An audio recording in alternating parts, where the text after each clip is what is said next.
네, 오늘은 우리가 열왕기하 17장 말씀으로 함께 은혜를 나누고자 합니다.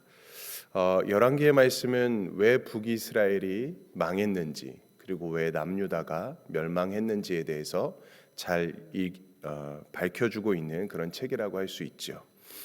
도대체 그들이 무슨 일을 했길래, 막말로 무슨 짓을 했길래 그들이 멸망하게 되었을까? 아무리 생각해도 가장 큰 이유는 그들이 하나님을 경외하지 아니하고 섬기지 아니하고 그들 마음대로 우상을 섬기면서 무엇보다도 하나님을 배반했기 때문에 그렇다라고 볼 수 있을 것입니다. 북이스라엘은 금송아지를 만들어서 섬겼고 또 남유다는 산당에서 제사를 드리게 되었습니다. 온전한 제사를 하나님께 드리지 못했습니다. 이스라엘은 하나님께서 택하신 하나님의 백성들이었지요. 하나님은 친히 그들의 왕이 되었고 그들은 하나님의 백성이 되었습니다. 그래서 그 가나안 땅을 이스라엘에게 허락해 주셨지만 왕을 세우지 않고 오랫동안 사사를 세웠습니다. 그 이유가 무엇이었습니까? 하나님께서 친히 이스라엘을 다스리는 왕이기 때문에 그렇게 하였지요. 그런데도 이스라엘 백성들은 어떻게 하였습니까? 왕을 요구하고 또 결국 하나님은 그들에게 왕을 허락해 주셨지요. 그렇게 왕이 세워졌건만 어떻게 되었습니까?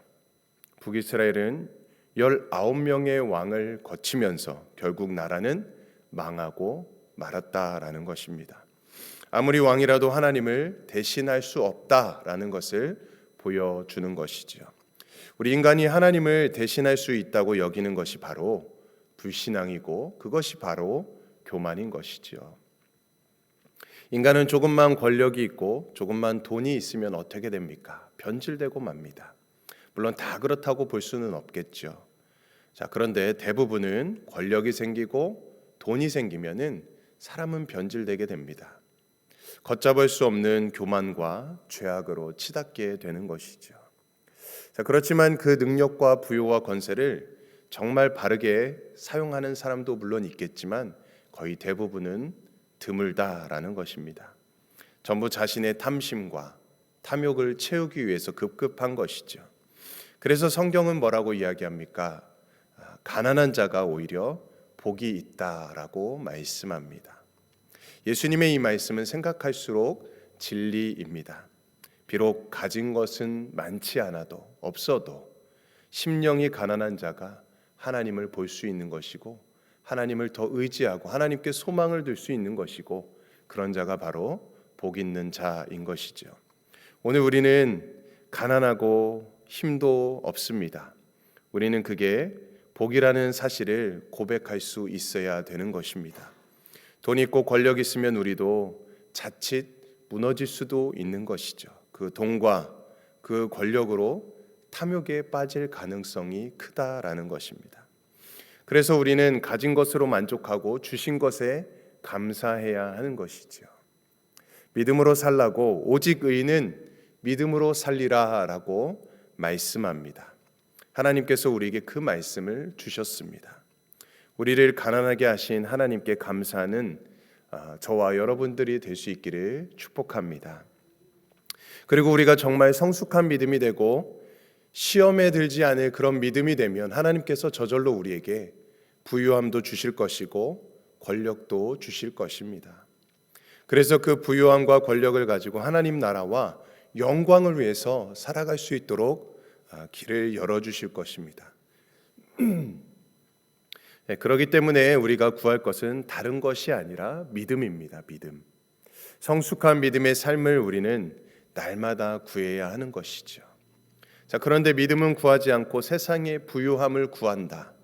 또 믿음을 구하는 척 하면서 세상의 복을 바라면 하나님께서 그것들을 주실 리가 없는 것이죠. 우리에게 이것을 주시면 우리는 믿음을 저버리고 타락할 수 있기 때문일 것입니다. 오늘 이 북이스라엘이 멸망한 이유가 바로 그것이었습니다. 하나님을 바라고 믿었지만 그들 안에 이 탐심이, 이 탐욕이 가득했던 것입니다. 그래서 우상을 섬기듯 하나님을 섬겼고 노골적으로 우상에게 절하기도 하였습니다. 이런 망할 행동, 이런 망할 짓을 했기 때문에 그들이 망할 수밖에 없었던 것입니다. 자, 이스라엘이 망하자 아수르는 어떻게 하였습니까? 이스라엘 백성들을 잡아다가요, 그들을 아수르 제국에 흩어져 살게 하였습니다. 그리고 오늘 본문을 보시면 다른 지역에 사는 이방인들을 잡아다가 사마리아 땅에 살게 하였습니다. 24절 말씀의 내용을 보면 아수르의 여러 지역에서 사람들을 이주시킵니다. 그리고 사마리아와 여러 북이스라엘 성읍에 살게 하였습니다. 이것이 바로 아수르가 식민 정책을 펼쳤던 것입니다. 이 식민지 정책을 펼치는 것이죠. 민족들을 다 섞어서 민족 의식을 다 없애버리는 것입니다. 그래서 언어도 섞이게 하고 그들이 혼합돼서 살아가게 합니다. 어떻게 보면 이제 아수르에 대해서 더 이상 이렇게 대항하여서 독립할 생각을 못하도록 그렇게 혼합시키고 섞어서 살게 만드는 것입니다. 자, 이렇게 민족 혼합 정책을 펼쳤는데 오늘 보면 이런 이야기가 나옵니다. 25절에 보니까요, 사마리아에 이주한 이방인들이 하나님의 사자가 쳐서 죽이는 것입니다. 그 이방인들을 하나님의 사자가 쳐서 죽였던 것이죠. 그러니까 사람들이 북이스라엘의 신이 노했다라고 생각을 합니다. 자, 이 이야기가 당연히 아수르 왕의 귀에까지 들리게 되었겠죠. 자, 그러자 아수르의 왕이 어떤 명령을 내렸습니까? 27절과 28절의 내용을 보니까요, 이 사로잡아온 이 북이스라엘의 제사장 중에 한 사람을 베델로 보내게 됩니다. 자, 그래서 사람들에게 하나님을 섬기는 그 법을 다시 가르치도록 합니다. 자, 그러자 어떤 일이 벌어졌습니까? 29절 이하의 내용을 보게 되면 그 결과 사람들이 하나님도 섬기게 되고 또 본래 자기들이 섬기던 이방신도 섬기는 또 이런 혼합 종교가 되고 말았습니다. 우리 생각으로는 도저히 이해가 안 되겠죠. 그러나 본래 고대인들은 다신론자들이었습니다. 유일신을 주장하는 종교는 유대교밖에 없었습니다. 자, 그러니까 당시 이방 사람들에게는 하나님도 많은 신들 가운데에 그냥 하나라고 생각했던 것이죠. 오늘날에도 그런 나라들이 많지 않습니까? 다신론을 주장하는 나라들. 일본 같은 경우도 여러 신들을 섬기지 않습니까? 그리고 인도나 동남아 국가에서도 보게 되면 무슨 잡신들을 섬기는 사당에 뭔가 이렇게 십자가도 세워져 있는 그런 예수님의 그림도 있는 것을 볼 수 있다고 합니다. 그들은 그렇게 하나님이나 예수님을 신으로 인정하지만 그냥 여러 신들 가운데 하나의 신이다라고 생각하는 것입니다. 그리고 신을 많이 섬기면 섬길수록 더 좋다라고 생각을 하는 것이죠. 그래서 아무렇지도 않게 그렇게 여러 신들을 하나님 섬기듯이 섬긴다라는 것입니다. 자, 그렇게 해서 사마리아 정착한 이 이방인들은 북이스라엘 백성과 함께 살면서 인종이 섞이고 또 종교가 섞이게 됩니다. 혼혈 족속, 또 혼합 종교, 그것이 바로 이 사마리아인들의 탄생하게 된 배경인 것이죠. 자, 그래서 오늘 마지막 41절에서 이렇게 말씀하고 있습니다. 41절 같이 한번 읽어볼까요? 41절입니다. 시작. 이 여러 민족이 여호와를 경외하고 또 그 아로 새긴 우상을 섬기니 그들의 자자손손이 그들의 조상들이 행하던 대로 그들도 오늘까지 행하니라. 자, 그들에게 오직 하나님을 경외하라고 이야기하고 그들에게 하나님을 경외하라고 아무리 말씀을 가르치려고 해도 아무 소용이 없었습니다. 그들의 자손들이 오늘까지 행하니라라고 말씀합니다. 자, 여기서 말하는 오늘은 언제일까요? 바로 이 열왕기를 기록한 때이겠죠. 이 열왕기는 남유다도 망하고 바벨론으로 포로로 끌려가서 기록이 되었습니다. 자, 그때까지도 그렇게 계속해서 혼합 종교가 계속해서 유지되고 있었던 것입니다. 혼합 종교에 빠져 있었던 것이죠. 자, 그때뿐이었겠습니까? 예수님이 오실 당시에도, 그리고 사실은 오늘날까지도 그런 경우를 보게 됩니다. 오늘 이 시대는 종교 혼합주의가 판을 치는 시대를 우리도 살아가고 있지 않습니까? 우리 하나님만이 참 신이고 우리 기독교에만 진리가 있고 생명이 있다라고 말하면 사람들은 오히려 그 말을 비웃고 있습니다. 자, 그러면서 너희들은 왜 너희들만 진리를 안다고 말하느냐? 너희들은 왜 이렇게 관대하지 못하고 편협적이고 독선적이냐라고 오히려 우리 기독교인들을, 그리스도인들을 비방하는 사람들이 많이 있습니다. 자, 그래서 카톨릭처럼 종교다원주의를 표방하고 또 제사도 지내고 절에 가서 카톨릭 신부가 설교도 하는 그런 경우도 보게 되고요. 스님을 데려다가 카톨릭 성당에서 불법을 설파하도록 하기도 합니다. 그걸 보고 사람들은 카톨릭은 참 관대하다, 진짜 종교답다라고 말합니다. 자, 종교다원주의라는 게 다 그렇게 너도 좋고 나도 좋다라고 하면서 다른 종교도 좋고 어떤 종교이든 제대로 잘 믿으면 된다라고 가르치는 것이 바로 종교다원주의입니다.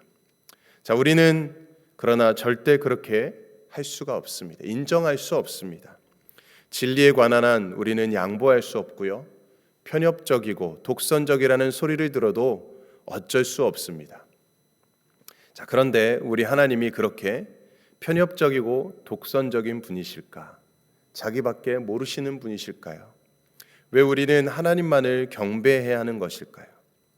여러분, 우리 인간은 자기가 경외하는 것의 수준을 넘어가지 못합니다. 인간은 경배하는 것을 닮아가게 되어 있습니다. 그래서 하나님은 눈에 보이는 것을 우상으로 만들지 말라, 경배하지 말라라고 말씀하는 것입니다. 하나님이 우리를 그런 수준으로 만들지 않으셨기 때문입니다. 우리는 하나님의 형상을 닮은 존재로 창조되었기 때문입니다. 자, 그런데 우리 인간이 무슨 소나 양이나 짐승의 모양에게 절을 하고 나무나 돌이나 금이나 은으로 만든 것에 경배를 한다라는 것입니다. 얼마나 어리석은 것입니까? 하나님의 형상을 버리고 스스로를 짐승과 돌과 나무나 금속과 같은 수준으로 자신을 전락시키고 있는 것이죠. 자, 그래서 하나님은 어떤 형상으로도 어떤 형상을 만들지 말라라고 말씀하시는 것입니다. 자, 그래서 어거스틴이라는 성자는 이렇게 이야기합니다. 나의 사랑은 나의 무게다. 나의 사랑은 나의 무게다라고 말씀하였습니다. 내가 사랑하는 것이 곧 나의 존재를 말해주는 것이고 나의 가치를 말해주는 것이고 내가 어떤 사람인지를 보여주는 것이다라는 것을 이야기하는 것이죠. 오늘 우리가 가진 탐심과 탐욕이라고 하는 것도 결국은 내가 누구인지를 말해주는 것일 것입니다. 우리는 하나님의 거룩한 형상을 따라서 지음받은 존재라는 사실을 우리는 반드시 기억하시면서 그러면 우리는 마땅히 탐심을 물리치고 우상을 버리고 하나님만을 경외해야 할 것입니다. 그것이 하나님의 사랑을 받은 자녀로서의 마땅한 삶이고 하나님을 닮은 거룩한 존재로 또 참으로 존귀한 인생을 살아가는 비결일 것입니다.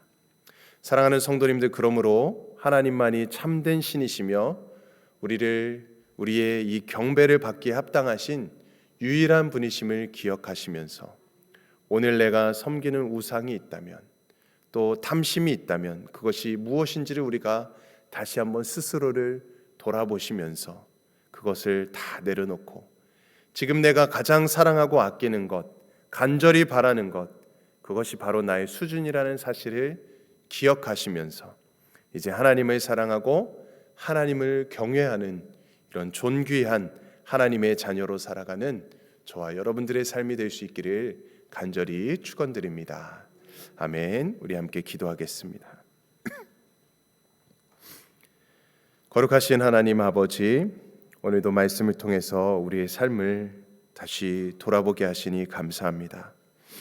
이스라엘이 주님을 온전히 경외하지 못하고 주님도 섬기고 세상의 신들도 따랐던 그 혼합된 마음이 결국 심판과 흩어짐으로 이어졌음을 보게 됩니다. 주님, 저희도 때때로 세상의 가치와 주님의 뜻을 함께 붙들려는 연약함이 있음을 고백합니다. 입술로는 주님을 부른다 하면서도 삶의 자리는 온전히 주님의 말씀 위에 서 있지 못했음을 이 아침에 우리가 겸손히 회개하게 하여 주시옵소서. 하나님, 우리 안에 있는 모든 우상을 제거하게 하여 주시옵소서. 보이지 않는 욕심과 두려움과 편안함을 더 의지했던 마음을 버리고 오직 주님만을 경외하며 따르게 하여 주시옵소서. 세상과 타협하는 신앙이 아니라 말씀을 듣고 지키며 살아내는 신앙이 되게 하여 주시옵소서. 이 새벽에 주님의 말씀을 다시 마음에 새기오니 우리 가정과 교회를 지켜주시고 주님의 법도와 규례를 따라 행하는 백성 되게 하여 주시옵소서. 주님을 경외하는 자에게 약속하신 평안과 회복의 은혜를 오늘 우리의 하루의 삶 가운데도 허락하여 주시옵소서. 모든 은혜 주심에 감사를 드리며 다시 오실 주님을 간절히 기대하고 소망하며 모든 영광 홀로 받으시는 예수 그리스도의 이름으로 간절히 기도드립니다. 아멘. 오늘은 우리 멕시코 라준영 방주희 선교사님과 아르헨티나 김우진 박경희 강기한 이육 선교사님을 위해서 기도해 주시기 바랍니다. 이제 우리 목요일 또 성탄 축하 연합 예배가 있습니다. 또 예배를 위해서 함께 기도해 주시기 바라고요. 또 12월 이제 얼마 남지 않았는데 은혜 가운데 잘 마무리하고 또 새롭게 다가올 26년도 새해 더 하나님의 놀라운 은혜와 역사하심이 우리 개인과 가정과 우리 교회 가운데 넘치도록 함께 기도해 주시기 바랍니다. 또 우리 연약함 중에 아픔 중에 계신 우리 성도님들 속히 치유되고 회복되는 은혜가 임하도록 기도해 주시기 바라고요. 또한 우리 각자 개인과 가정을 위해서 또 이 나라 민족 세계와 열방을 위해서 시간 주님의 이름 한번 외치며 간절히 기도하겠습니다. 주여